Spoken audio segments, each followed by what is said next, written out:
carrefour de l'innovation, en fait, on l'a voulu initialement parce que l'on pensait qu'à Aix-en-Provence et que dans le pays d'Aix, avant que la métropole ne se mette en place, il y avait des personnes qui voulaient entreprendre, des personnes qui voulaient se rencontrer et qui n'avaient pas forcément des profils identiques.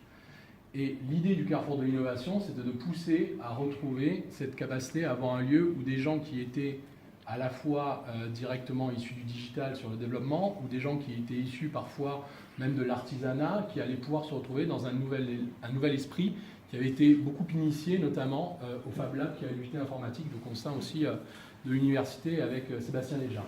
Donc toute cette idée-là, et tous les gens qui sont aussi aujourd'hui, tous les gens qui ont porté le lab dès le début, ou qui ont porté le carrefour de l'innovation, c'était de dire, on va faire un lieu, nous, collectivité, on va créer ce lieu, on va financer ce lieu, mais il va falloir le faire vivre après ce lieu, donc il va falloir des projets, il va falloir des gens. Et là, on est très content d'ores et déjà, et dans des jours comme celui-ci, c'est qu'on a des gens, qu'on a des porteurs de projets, qu'on a des entreprises, qu'on a des coopératives, qu'on a des nouveaux modèles qui se mettent en place et qui viennent donner du sens à cette idée qu'on avait, qui était de mettre des murs et de mettre des moyens financiers et des moyens matériels à disposition parce qu'on y croit à ce pari. Donc, et aujourd'hui, la concrétisation, c'est ce type d'initiative. C'est pour ça qu'on est très content d'être à vos côtés, de vous accompagner et surtout de dire que, bien, on avait déjà un petit peu raison, mais maintenant on a vraiment raison ensemble. Ça, c'est le premier point. Je voulais vraiment le dire parce que c'est vraiment structurant d'imaginer que ce lieu ne pourra fonctionner que si des gens comme vous, comme des faiseurs, des makers, des personnes du digital viennent donner du temps, occuper ces bureaux, occuper cet espace, le faire vivre, lui donner une âme et aboutir un peu à cette sorte de fertilisation croisée qu'on appelle tous de nos voeux, c'est-à-dire un endroit où on va réussir à créer de l'innovation et quelque chose d'innovant vraiment qui pourra être vu sur le territoire. Donc ça passe à travers la French Tech, ça passe à travers l'université, ça passe à travers les écoles d'initiative privée, ça passe à travers toutes les personnes. Au-delà de ça, moi je voulais un petit témoignage personnel. Je suis bien sûr élu en politique, mais je suis aussi un entrepreneur depuis 10 ans.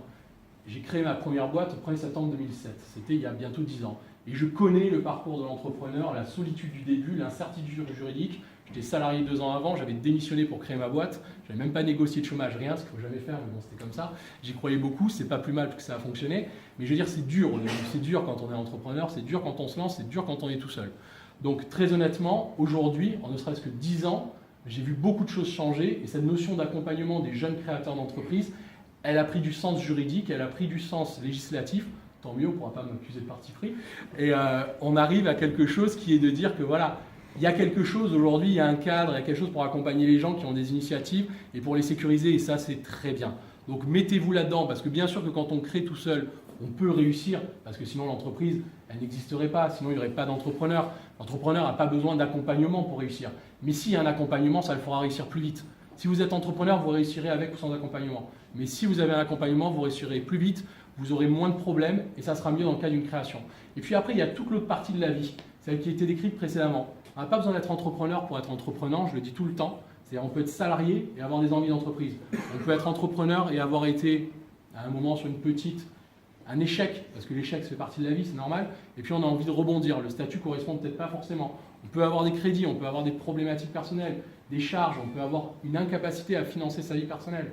Et c'est en ça que là aussi votre initiative elle prend complètement sens, parce que ça vous permet de sécuriser un moment pendant une période donnée jusqu'au moment où on se lance dans le grand bain. Donc pour toutes ces choses-là, à la fois d'un côté politique et d'un côté entrepreneurial, je voulais au titre de la ville d'Aix aussi, de la métropole et de Marie-Jo-Hyacinthe, un petit peu vous féliciter et surtout vous dire merci d'être là, merci de ces initiatives et je pense qu'on sera toujours à vos côtés et on est très content de vous accueillir et multiplier encore les choses.